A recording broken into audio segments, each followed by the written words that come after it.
Oke, selamat malam peserta webinar pada malam ini. Saya akan memulai dengan dari awal yaitu Wahyu Sastro Jendro ya. Jadi ilmu sastra jendra adalah samudra pengetahuan yang tidak terbatas. Ia bukan sekedar kumpulan ajaran, bukan pula sekedar laku spiritual, melainkan jalan panjang untuk memahami hakikat hidup dan hubungan manusia dengan jagat raya.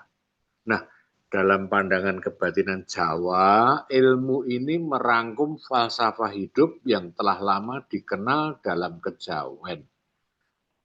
Keseimbangan antara lahir dan batin, antara manusia dan alam, antara kehendak pribadi dan kehendak semesta, itu ada di dalam ajaran ini. Ya. Karena keluasan dan kedalamannya itu tidak setiap orang mampu menyelami ilmu sastro jendro hingga tuntas keseluruhan. Ya. Jadi kebanyakan mereka atau sesepuh-sesepuh dulu itu hanya menguasai skop-skop tertentu. Misalnya tentang manembahnya, tentang sarono sesajinya, tentang pitungan dino, ya.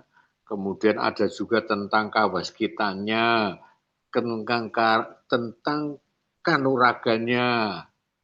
Tuh. Kemudian banyak sekali ilmu-ilmu itu yang nanti sebetulnya itu sastra jendro tetapi menjadi sempalan-sempalan. Jadi kalau kita lihat di Indonesia sendiri itu ada sekitar 240 aliran kepercayaan itu sebetulnya kalau dia mengerti tenan yaitu mengerti benar-benar sebetulnya itu sastra jendro. Hanya ada yang penguasaannya pada sarono sesaji, tapi kebanyakannya eh, penguasaan pada manembah jati. Nah, manembah jati ini sebetulnya adalah dari sesepuh yang mendapatkan inspirasi untuk mengajarkan cara manembah. Makanya seperti Sabto Dharma beda sujudnya dengan yang lain ya. Jadi kalau misalnya Sabto Dharma itu sujud gitu. Nah, kemudian yang lain itu pimpinannya itu pernah mendapatkan entah itu wahyu atau inspirasi untuk mengajarkan sembah ya. Kayak di Sastro Jindro itu bagaimana seseorang itu melakukan samadhi ya. Ya itu menyatukan triwikromo ya, trigati, ketiga kesadaran yang disatukan. Ya. Jadi sebetulnya tidak ada seseorang yang menguasai secara penuh kecuali dia memang betul-betul mendapatkan wahyu sastro jendro. Jadi kanuragan juga tahu ya pejijatan-pejijatan seperti katakanlah praktek santet tenung tahu ya. Nah itu dia memang betul-betul menguasai adanya wahyu sastro jendro. Ini nggak gampang ya, nggak gampang. Ada juga seseorang yang ternyata hanya bisa apa ya, membantu kemasyarakatan, ya, mendoakan orang, mendorong orang supaya maju, memberikan satu pegangan kepada seorang yang sedang kesusahan, sedang ingin karir dan sebagainya. Itu yang disebut kemasyarakatan. Ya, mendorong nasib orang. Ya. Untuk karejekan dan sebagainya. Ya, jadi sekali lagi bahwa sastro jendro itu sangat luas sekali. Nah, kalau mau menyadarin itu, ya, makanya kita ini harus mulai mengerti dan memperluas wawasannya. Ya, untuk kawaskitan misalnya, kita harus mulai semua hanya terjadi dari meditasi atau samadhi. Nah, orang yang sering disebut sebagai yang mendapat wahyu sastro jendra adalah merupakan sebuah pencerahan batin yang bukan sekedar hasil belajar, melainkan itu sudah tuntunan semesta. Tuntunan semesta. Ya. Jadi tidak hanya cuma belajar aja, tapi tuntunan semesta. Dilalah itu, aku kok pengen laku ini, dilakoni. Aku pengen ini, dilakoni. Itu tuntunan semesta. Wahyu itu bukan kemuliaan untuk dibanggakan, bukan. Justru ia adalah amanah yang berat. Orang yang mendapat wahyu itu berat. Ya. Kita bisa melihat poros sesepuh yang memang punya satu karakter bahwa dia ini disinungi oleh sesuatu kuasa dari semesta, biasanya hidupnya berat. Penderitaan batinnya berat. Ya. Karena orang yang memang menerimanya seolah dipanggil oleh jagat raya, ia memikul tanggung jawab yang besar daripada hanya tanggung jawab terhadap diri sendiri. Ia tidak lagi hidup hanya untuk kepentingan pribadi. Ya, tapi ia selalu punya satu keinginan menuntun manusia lain menuju kesadaran yang lebih tinggi, ngemong. Ya. Kebiasaannya begitu. Hidup dengan welas asih, kejujuran, selaras dengan alam.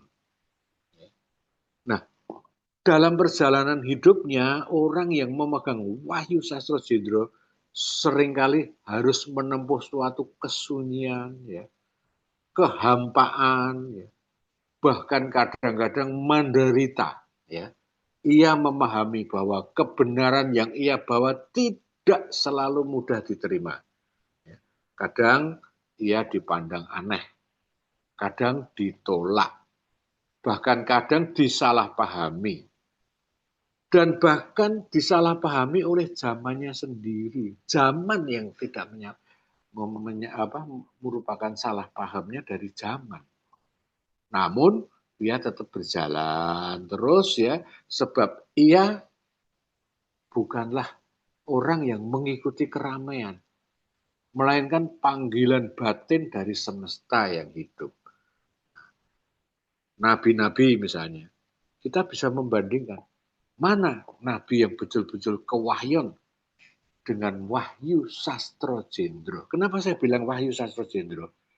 Sastro adalah ilham, jendra adalah alam semesta. Jadi orang yang memahami, menghayati ya, apa yang ada di dalam kehidupan, di dalam alam semesta ini. Jadi belum tentu semua nabi menguasai ini. Belum tentu nabi-nabi itu mendapatkan wahyu sastro jendra. Yang saya lihat sedikit agak mendekati ya adalah Nabi Isa. Ya. Makanya dia punya satu kekuatan, satu mujizat-mujizat, jalan di air, ya, kemudian dengan 2 roti dan 5 roti dan 2 ikan bisa memberi makan seluruhnya. Banyak sekali seperti apa ya, seperti sihir. Ya. Nah, itu pernah saya alami dulu oleh seorang sesepuh. Seorang sesepuh merit ya, kawin ya, karena istrinya sudah meninggal, dia kawin lagi. Itu saya lihat apa yang disajikan di prasmanan itu sedikit apa, cuma berapa ini. Tapi tamunya delidir. Tamunya delidir makan ngambil. Jadi, itu makanan nggak habis-habis. Sampai saya pikir, wah ini sesepuh ini memang benar-benar punya wahyu sastro jendra. Ya. Nah, saya kenapa tadi saya ngomong sebagaimana Isa yang menghadapi penolakan, namun ia tetap memancarkan cinta. Demikian pula seorang penerima wahyu itu harus tetap teguh dalam kebijaksanaannya.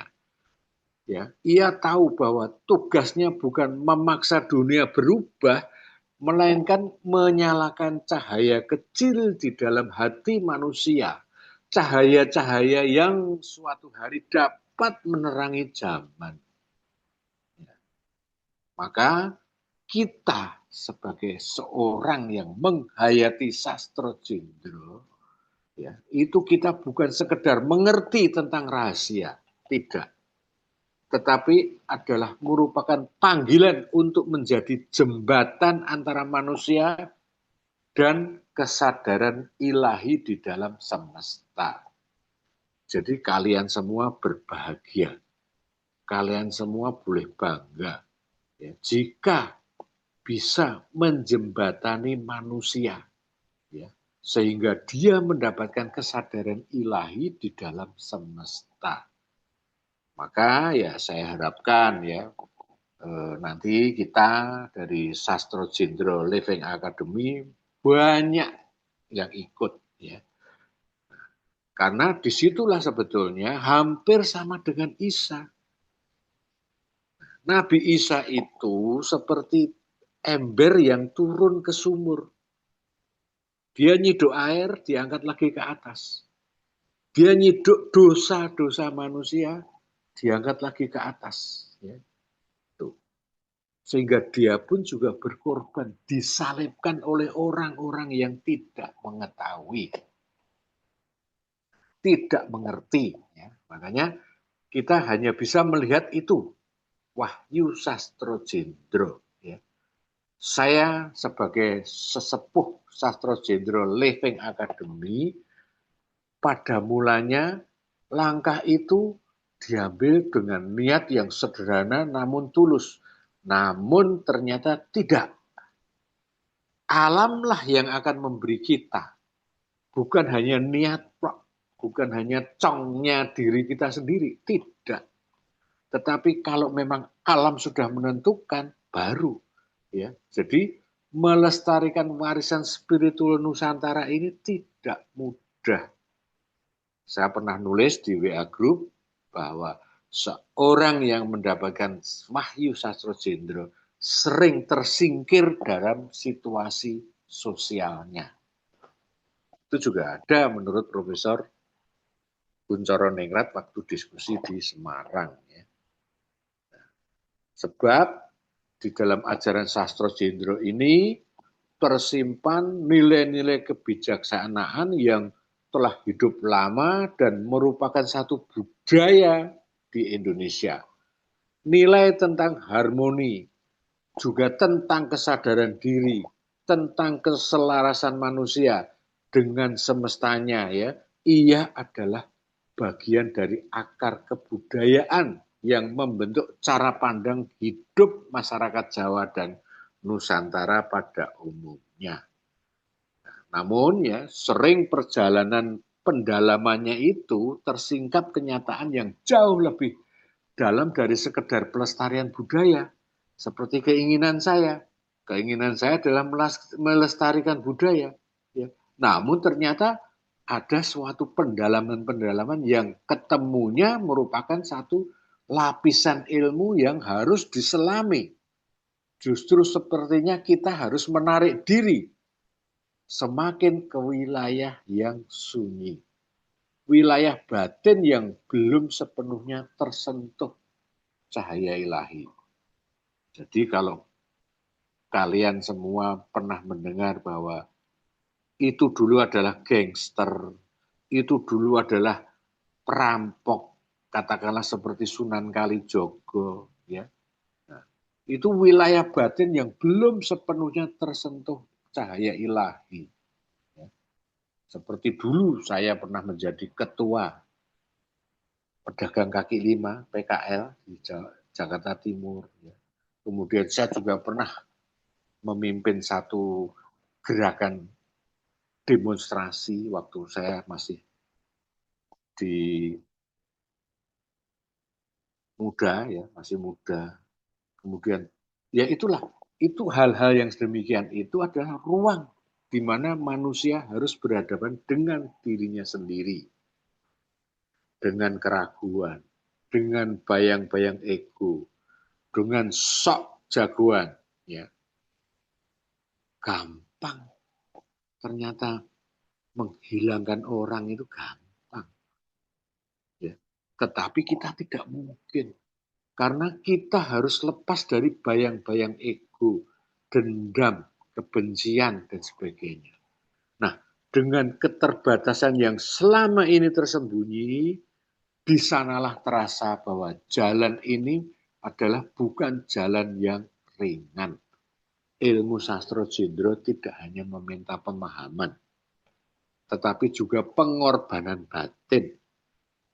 Jadi kalian semua sabar, pasti akan mengalami pengorbanan batin. Pada puncaknya tidak saya lagi adanya Tuhan. Itu pernah saya alami.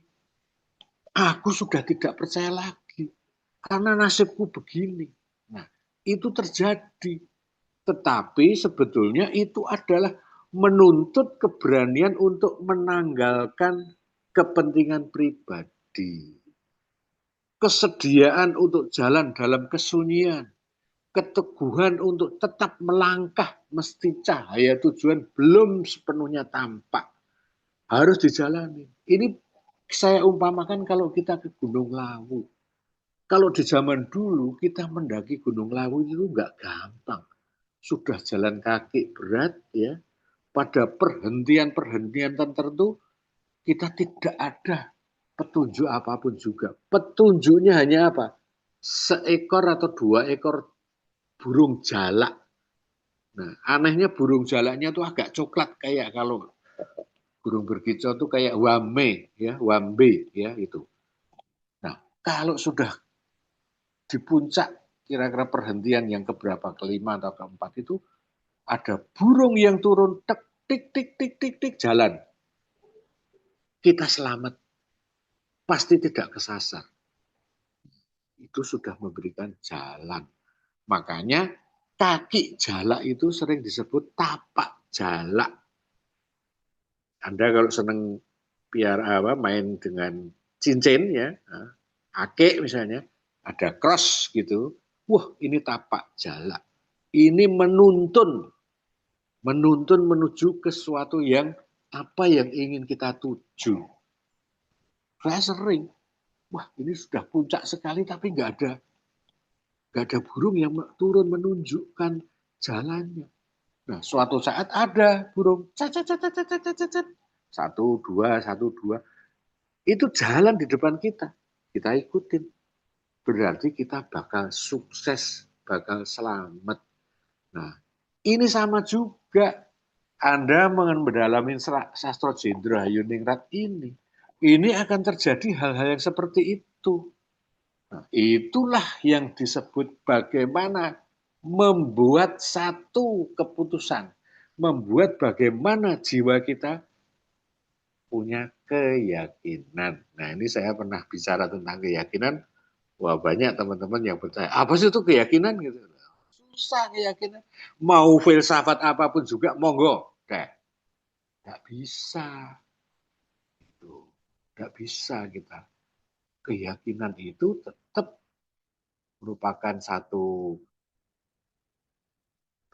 rasa sejati. Nah, kemarin kan kita juga mencoba menyatakan bahwa yang benar adalah yang bukan salah. Itu jangan dipikirkan secara kognitif. Kalau dipikir secara kognitif, pemikiran, selesai kita ini. Baca buku aja yang banyak. Selesai. Tapi harus dirasakan, kemudian diputuskan. Ini nggak gampang loh. Ini nggak gampang. Karena kadang-kadang resikonya, jangan-jangan resikonya nyawa. Jangan-jangan resikonya lebih berat dari apa yang diinginkan. Itu makanya di dalam hal ini saya menyinggung tentang keyakinan. Ya. Jadi seperti seorang yang berjalan di antara dua dunia, ya, dunia manusia yang penuh dinamika dan dunia batin yang menuntut keheningan, ternyata juga menuntut kejujuran yang paling dalam. Ini yang paling sulit, ya. Kejujuran yang paling dalam. Seringkali perjalanan itu terasa seperti memasuki padang gurun. Ya, katakanlah padang gurun rohani lah ya. Tempat di mana keyakinan diuji dan kesabaran ditempa. Nah, itu dalam banyak kisah spiritual di dunia ini, jalan para pembawa pesan memang jarang dipenuhi dengan kemudahan. Demikian pula dalam melaku. Ya. Seseorang yang dipanggil untuk menjaga api pengetahuan tidak selalu berjalan dalam terang. Nih, ya. Sebetulnya ada bahasa Jawanya. Saya nanti kalau saya bahasa Jawain semua nanti bingung. Menjaga api pengetahuan itu tidak selalu berjalannya itu terang, dalam terang. Tidak. Kadang-kadang walaupun menjaga api pengetahuan, tapi kita dalam keadaan gelap. Kadang ia justru harus menapai kegelapan lebih dulu, agar kelak dapat memahami arti dari cahaya. Karena itu, tugas dari seorang yang mendapatkan wahyu sajendra bukan sekedar tradisi atau menyampaikan ajaran. Jadi perjalanan untuk terus mencari cahaya ilahiyah di tengah keterbatasan manusia. Dengan pemikiran yang panjang dan tidak sederhana, akhirnya muncul satu keputusan batir. Pasti nanti kalian itu ingin mewedarkan ajaran Sastro Jendro Hayuningrat Pangruating Diyu kepada masyarakat. Keputusan ini bukan lahir dari dorongan untuk menonjolkan sebuah ilmu, bukan. Melainkan dari kesadaran bahwa pengetahuan yang sudah terlalu lama ini memang harus dihidupkan kembali. Nah, makanya SLA ini sebetulnya pelestari ajaran. Ya, jangan lupa, pelestari ajaran Sastro Jendro. Namun penyiarannya tidak dilakukan dengan cara yang rumit, penuh simbol, dan kemudian jadi sulit dipahami. Justru saya sebagai sesepuh SLA, Sastro Jendro Living Academy, itu jalan yang saya pilih adalah transformasi menuju kesederhanaan. Jadi ajaran yang selama ini disampaikan dalam bahasa simbolik, ya, lapisan makna yang dalam, mulai saya sederhanakan agar komunikatif. Nah, salah satu konsep andalan yang paling mudah untuk diketahui, ya nanti saya coba kita buka di apa namanya, dasar-dasarnya dulu. Kesederhanaan itu bukan berarti mengurangi kedalaman, melainkan menjadikan lebih mudah dijangkau oleh hati manusia. Sebab pada hakikatnya kebijaksanaan sejati selalu memiliki wajah yang sederhana. Ia dapat dirasakan oleh siapapun yang membuka batin dengan kejujuran. Seperti hari matahari, tidak mungkin dia itu tidak menyinari seseorang atau si A, si B, si C yang ada di depan mataharinya. Dia selalu adil, kecuali ada orang yang sembunyi. Ya. Disinilah pentingnya memahami makna dari sastra Jendra Hayuningrat Pangruating Diyu itu. Secara batiniah, istilah ini mengandung pengertian yang dalam, ya. Sastro Jendro. Kata itu menunjukkan pada ilmu atau pengetahuan tertinggi tentang hakikat manusia dan semesta. Ia adalah pengetahuan yang tidak hanya dipelajari oleh pikiran, tetapi dihayati oleh rasa. Jadi jiwa kita sebetulnya. Kemudian apa yang disebut Hayuningrat berarti keselamatan atau keindahan dunia yang di mana kehidupan berjalan dalam harmoni, keseimbangan, dan kedamaian. Dunia menjadi ayu, hayu ningrat, indah, karena manusia hidup selaras dengan hukum semesta. Nah, sedangkan kata pangruwating diyu itu berarti kekuatan untuk meluruhkan, untuk menaklukkan sifat-sifat berbiadab atau diyu. Ya, sifat raksasa, yaitu sifat kegelapan dalam diri manusia. Yang mana di dalam hal ini selalu dimasukkan kepada dogma-dogma sebagai orang yang serakah, kebencian, kesombongan, dorongan yang menjauhkan manusia dari kesadaran ilahiyah. Nah, dengan demikian, Sastro Jendro Hayuningrat Pangruwating Diyu dapat dimaknai sebagai ilmu kebijaksanaan yang bertujuan menghadirkan keindahan, keselamatan, bahkan keselamatan dunia, tidak hanya diri sendiri. Ya. Dengan cara membersihkan manusia dari sifat-sifat kegelapan di dalam dirinya tadi, pangruwating diyu. Nah, di titik ini ajaran tersebut tidak lagi sekadar pengetahuan spiritual, ya, tetapi menjadi jalan pembebasan batin. Ia mengajarkan bahwa perubahan dunia tidak dimulai dari luar, melainkan selalu dalam diri sendiri. Ya. Kalau Carl Gustav Jung yang psikologi analisa selalu menyatakan bahwa ayo kamu harus memasukin proses individuasi. Apa individuasi? Yaitu kita mencari self. Kita harus menaklukkan diri kita sendiri. Menaklukkan diyu dalam dirinya, maka dunia pun perlahan akan menjadi ayu. Rahayu ningrat. Ya. Karena itulah penyebaran ajaran ini harus dilakukan dengan bijaksana.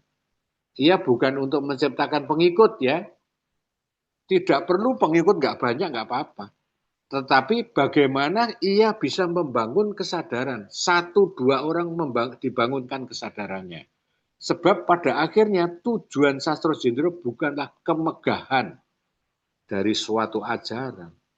Melainkan terciptanya manusia yang lebih sadar, lebih welas asih, lebih selaras dengan kehendak semesta. Nah, dalam pemahaman ini kita ingat bahwa Sastro Jendro adalah jalan monoteisme. Konsep berketuhanannya sering dijelaskan melalui perumpamaan yang sederhana agar mudah dipahami oleh batin manusia. Ya, jika matahari kita analogikan Tuhan yang Maha Esa, ya, manusia itu kita ibaratkan ribuan cawan yang berisi air. Bentuk cawan yang berbeda-beda itu memang kita beda raga. Ya. Cawan itu melambangkan tubuh yang menganut satu agama, menganut satu kebudayaan, dan menganut jalan manusia yang macam-macam. Ya. Namun mataharinya berada di langit itu tetap. Ketika pukul 12 siang, ia menyinari semua tanpa pilih kasih. Ada cermin ya, ada pantulan kecil ya di dalam masing-masing cawan. Itu kita sebut sebagai roh suci manusia.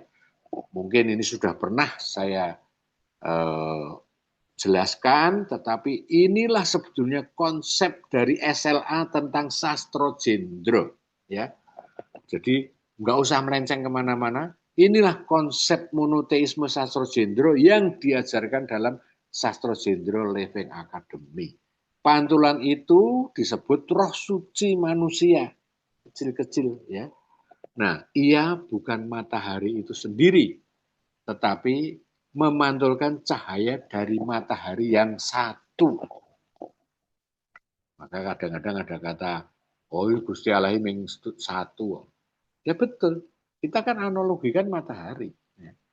Dari pantulan itu pula muncul berkas cahaya seakan-akan kembali ke arah mengarah ke atas. Jadi ada garis kuning itu ya, itu disebut suksma. Roh suci punya hubungan dengan Tuhan, disebut suksma.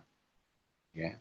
Nah, kemudian karena dia memiliki kesadaran sehingga suksma itu menjadi jalan untuk mengerti tentang sumber-sumber ilahi, maka ketika ada inspirasi turun, ada ilham, ada wahyu, ada kesadaran yang tiba-tiba terbuka, itu ada garis merah.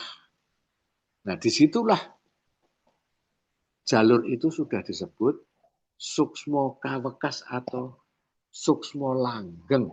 Itu di dalam kebatinan sering disebut suksmo langgeng. Nah, kemudian di dalam roh suci ya, itu ada guru sejati.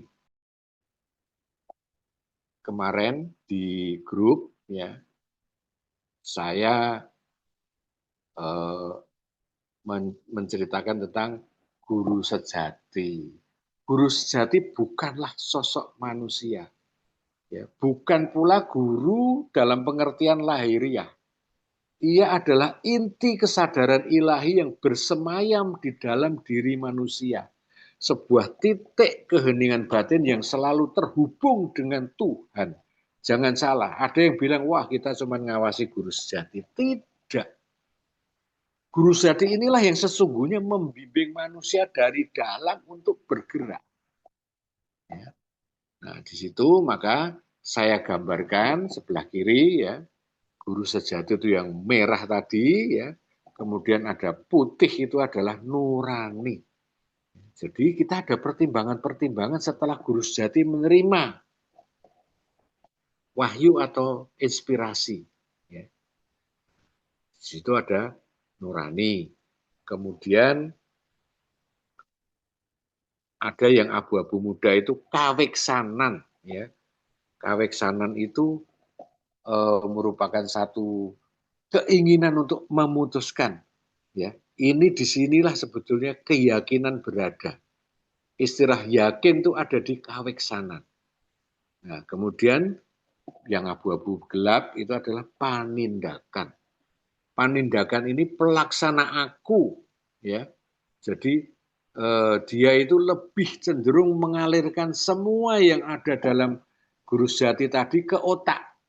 Nah, tadi juga ada sedikit diskusi ya di WA group dari SLA ya, bahwa semua ini kognitif, betul memang semua kalau sudah diangkat ke atas menjadi kognitif ya. Jadi itu merupakan satu tri pramono ya. Jadi ada 3 pramono. Itu di situ otak yang bergerak. Jadi guru sejati pun sudah nguruin kita, tetapi kita tetap ngolah pakai otak itu loh. Ya, jadi guru sejati itu berbicara tidak dengan kata-kata keras, melainkan selalu melalui batin yang jernih, melalui dorongan untuk berbuat baik, melalui pengertian yang muncul secara halus namun pasti. Nah ini kan tergantung dari tadi, nuranimu piye, kaweksananmu piye, kemudian panindakanmu piye. Jadi ini kita berbicara tentang iman. Jadi jangan lupa kita ini monoteisme, ya. Jadi ini membicarakan tentang iman. Ini konsep kita loh, konsep Sastro Jendro Living Academy. Jadi guru sejati, ya, guru sejati itu nanti akan mengirimkan ke otak. Nah di otak ini dia bekerja otak ini. Nah disinilah sebetulnya masih lingkup iman ini. Ini lingkup iman. Ini belum lingkup guru sejati balik ke Tuhan itu belum. Ya. Ini masih kedalaman imanensi atau iman kita. Ya. Jadi guru sejati tadi menerima pitutuh, inspirasi atau wahyu, kemudian nuraninya memproses. ya, di proses kognitif menuju ke atas, memutuskan, kemudian penindakan atau pelaksana aku merealisasikan, merelasikan ke otak, menghubungkan ke otak. Ini masih iman ya, ini imanensi. Ya. Kemudian kalau orang yang umum tidak sering melakukan meditasi, perenungannya juga dangkal, itu seperti gambar yang di atas.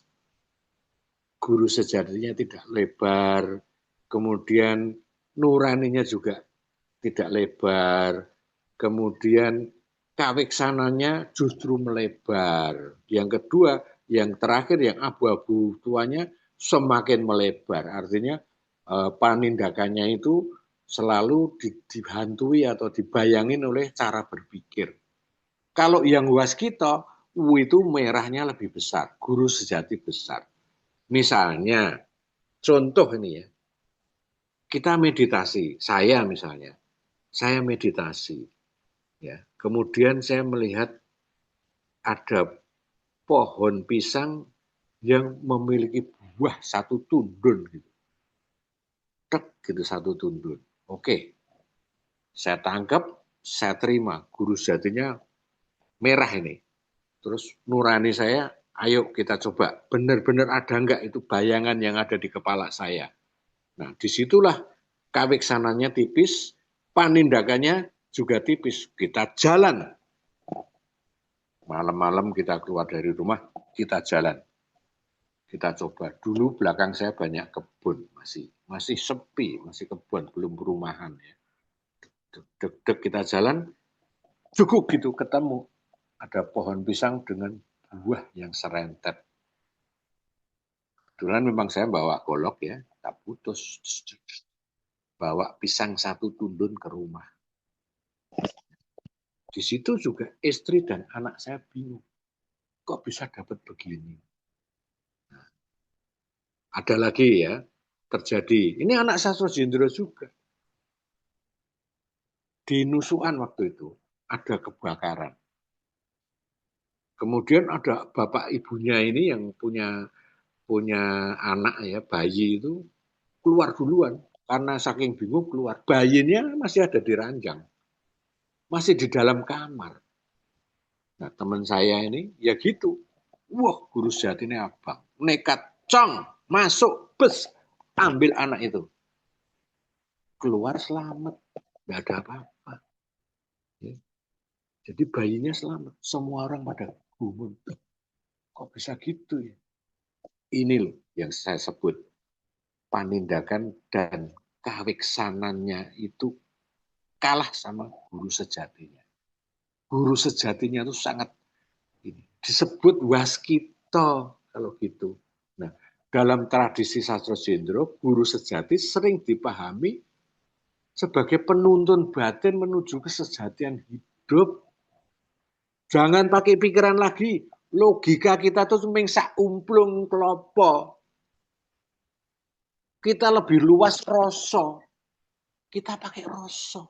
Guru sejati kita baca dengan rasa sejati. Gas kita sak umplung. Kalau kita pikiran terus ya bisa-bisa malah koplak. Ya. Nah ini, jadi kita mulai semuanya dengan rasa. Oh, kamu kok begitu? Oh, kamu begitu. Nah, jadi caranya ya satu, membersihkan diri dari sifat-sifat biu. Menata hati, hidup selaras dengan kebenaran. Ya. Ketika batin bersih, pantulan mataharinya juga semakin jernih di cawan-cawan yang ada airnya tadi. Ya. Nah, kemudian disitulah manusia mulai menyadari bahwa guru sejati bukan sekedar menuntun loh, tetapi juga jembatan kesadaran yang menghubungkan manusia dengan Tuhan yang satu. Bukannya pikiran kita mengawasin guru sejati. Kebalik. Guru sejati kita memberikan tuntunan kepada pikiran kita untuk menjadi kognitif. Tuh. Nah, makanya saya juga tadi sempat di grup ya menyatakan bahwa kita harus memperjuangkan kesadaran yang hidup dari rasa sejati. Karena dalam UNESCO atau dalam katakanlah badan-badan dunia yang menyatakan filsafat yang lebih nomor satu, sains yang lebih nomor satu, dan sebagainya. Nusantara ini punya satu kesadaran atau satu keyakinan, pelajaran atau ajaran yang sifatnya memakai rasa sejati. Ini harus diinikan. Dari filsafat lahirnya dari rasa sejati. Jangan kebalik, filsafat dari rasa sejati. Nggak bisa jalan. Agama lahirnya dari budaya spiritual. Nggak bisa budaya spiritual kok dari agama. Nggak bisa. Kebalik. Nah, Kuncoro Ningrat juga bilang begitu. Maka apa yang diajarkan dalam Sastra Jendral Living Academy itu tidak sulit. Kesadaran hanya dianggap ada 3. Kesadaran pikiran yang warnanya biru, kesadaran rogo yang warnanya merah, pink ya, yang kesadaran rasa adalah kuning. Jadi 3 kesadaran ini terus berputar. Kamu berjalan, oh saya lagi memperhatikan rogo. Kamu mikir ke sono, oh lagi mikir, kesadaran pikir. Oh ada orang gini, kaget kita, wah ada gati rasa. Nah, dasar meditasi sastra jendro itu enteng, gampang. Bagaimana gati rasa bisa nyinungi gati rogo.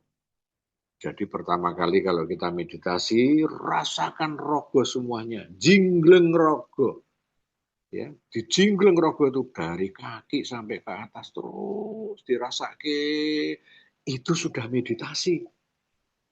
Nah, kalau sudah meningkat ke samadhi, pikiran kita yang harus dikandangke. Nah, ini selalu saya ceritakan di dalam meditasi reboan ya, karena ini merupakan satu latihan ya, latihan kita untuk maju menjadi satu jiwa yang bertriwikromo. Dari ketiga sadaran tadi itu menjadi triwikromo. Triwikromo itu yang segitiga merah itu.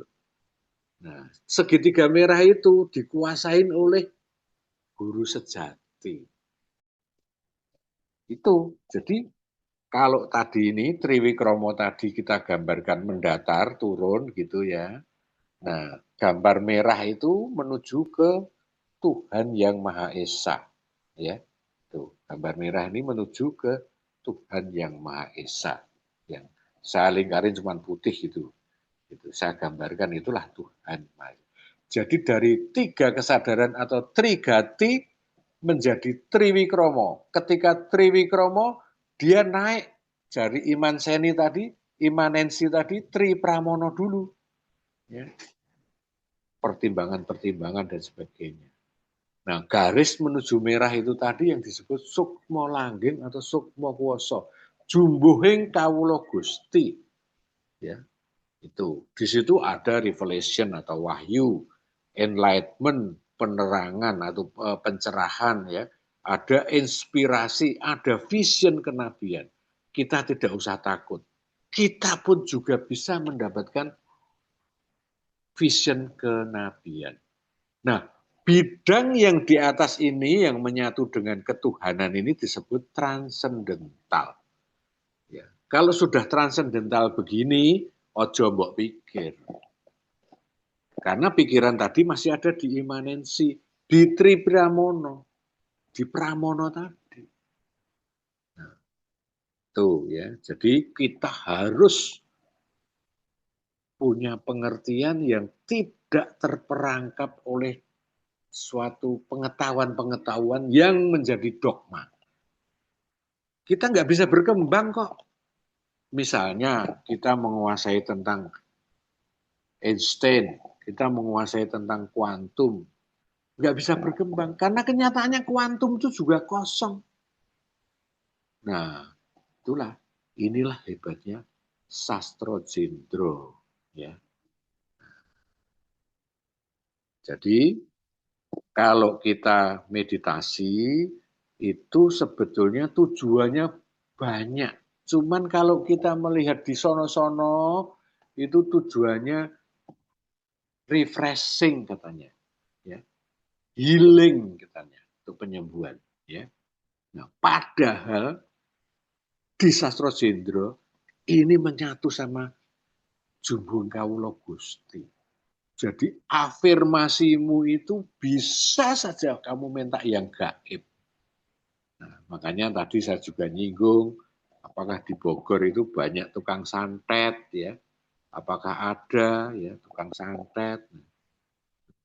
Nah, kalau di dalam Sastro Jendro lebih mengerikan dari santet. Gitu. Karena afirmasinya adalah didukung oleh kuasa Tuhan. Kalau santet itu kan cuma menyuruh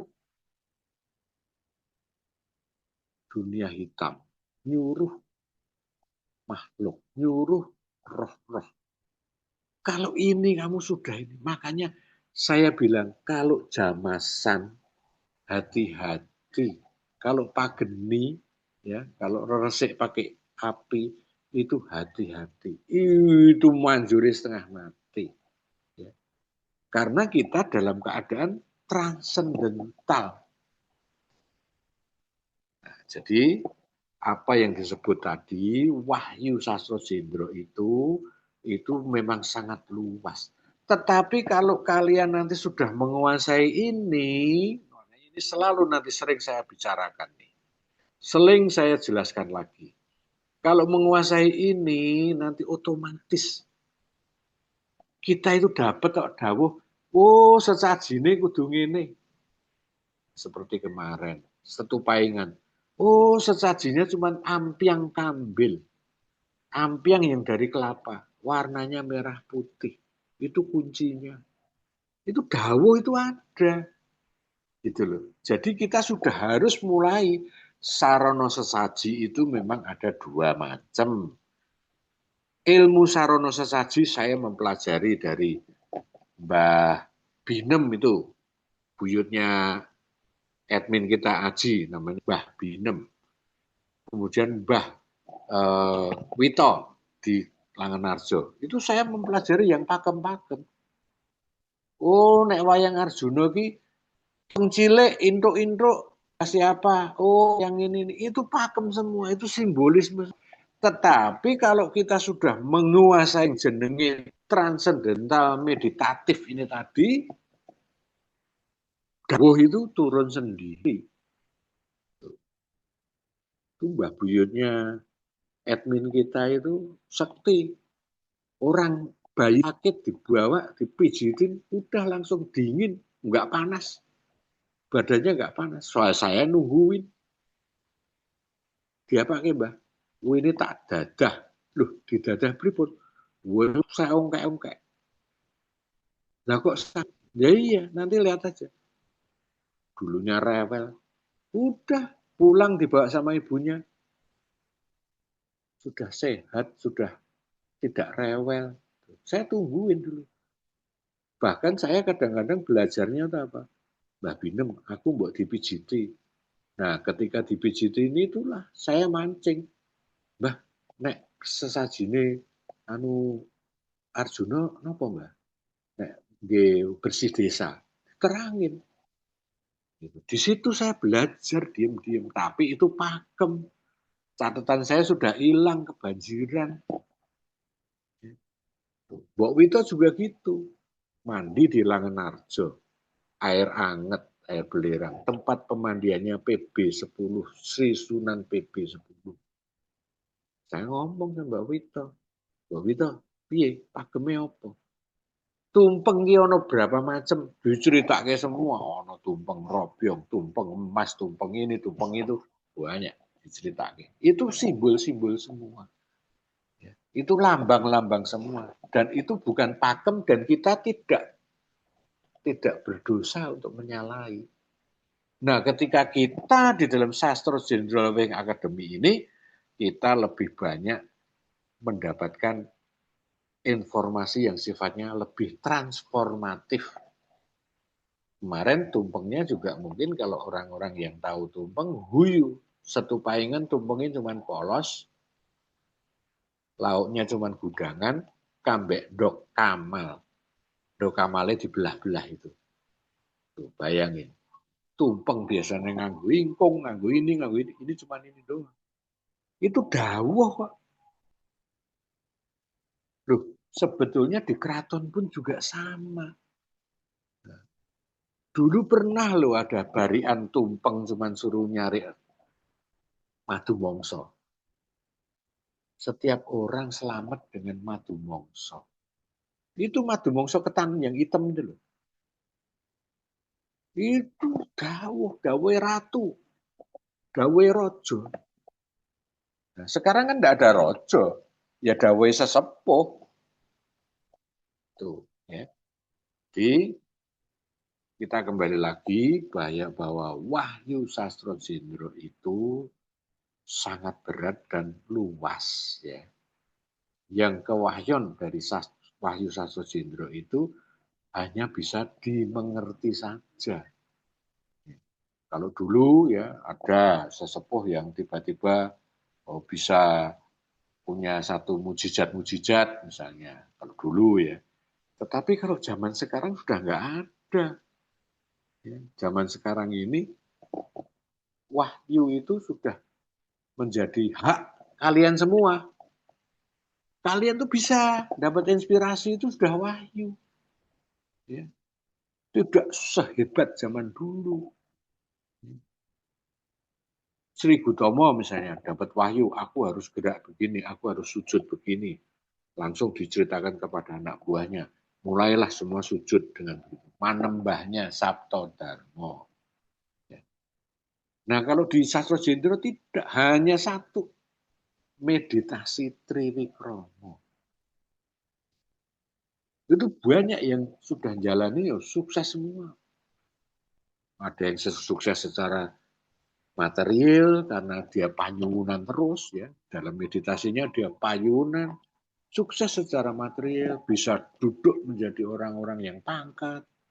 Ya. Ada pula yang bisa tentrem, iso marek ke wong, iso nambani wong. Nah, itu.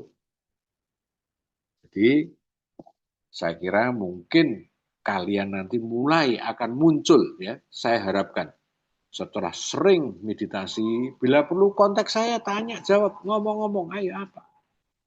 Barangkali tiba-tiba kamu itu ternyata menjadi penyembuh spiritual. Ya, saya kemarin juga diskusi itu sama Anggrek ya, gitu. Jadi kita tidak bisa terperangkap hanya oleh ilmiah. Penyembuhan spiritual kita nanti itu bukannya selalu berhubungan dengan ilmiah. Bukan dokter kita, tetapi dengan kegaiban kita bisa. Nah, mungkin memang belum waktunya. Nanti kalau sudah waktunya, kalian sudah mendapatkan satu wahyu, ya, nyembuhin cuma pakai jari misalnya. Nyembuhin cuma pakai ludah didoni gitu. Bisa. Kalau saya kesurupan selalu. Saya doni tengkuknya sini pasti sehat. Udah berkali-kali. Wah, udah kesurupan ini. Cuh, di sini di tenggorokan sini. Digitok ya. Tetapi memang itu juga saya, orang lain belum tentu bisa. Ya. Jadi disitulah nanti kalian seringlah meditasi. Kita selalu mengadakan rebuan meditasi itu hampir sama terus. Tetapi ada saya rubah-rubah dikit. Nanti cara bernafasnya orang memberi blessing. Orang memberkati orang. Ya. Saya memang tidak mengharapkan kalian menjadi paranormal atau dukun. Tapi kalian harus tahu, blessing itu bisa terjadi. Jangan selalu ke Thailand, minta blessing, minta jimat, minta tambahan tatonya sampai penuh. Ada di Thailand itu. Kita enggak. Kita cara blessing itu gimana sih? Oh, begini. Materialisasinya apa? Oh, akek misalnya. Itu bukan klenik. Kita konsentrasi, kita mencari satu energi, dir, ada sinar gitu. Tarik napasnya, tak kasih tahu, tarik napasnya bagaimana. Set, nanti tak ajarin. Tiup, sinar itu masuk di situ. Itu blessing. Nanti kan pasti semua pada ingin belajar itu, ya. Itu perlu nanti. Nah, bagaimana meditasi? Di meditasi rebuan itu memang lebih banyak saya mengutarakan hal-hal yang sifatnya hanya berkembang sedikit, sedikit, sedikit, tapi itu merupakan latihan. Jadi saya kira ceramah tentang Wahyu Sastro Jendro mudah-mudahan dimengerti, ya, mudah-mudahan bermanfaat, dan juga tadi sudah saya jelaskan konsep monoteisme, konsep dari Sastro Jendro Living Academy, mudah-mudahan nanti bisa berjalan terus, karena di dalam konsep itu ada mantra khusus Triwikromo yang selalu saya ucapkan di meditasi rebuan. Saya kira gitu. Rahayu Sagung Dumadi. Monggo yang ingin sharing, monggo silahkan.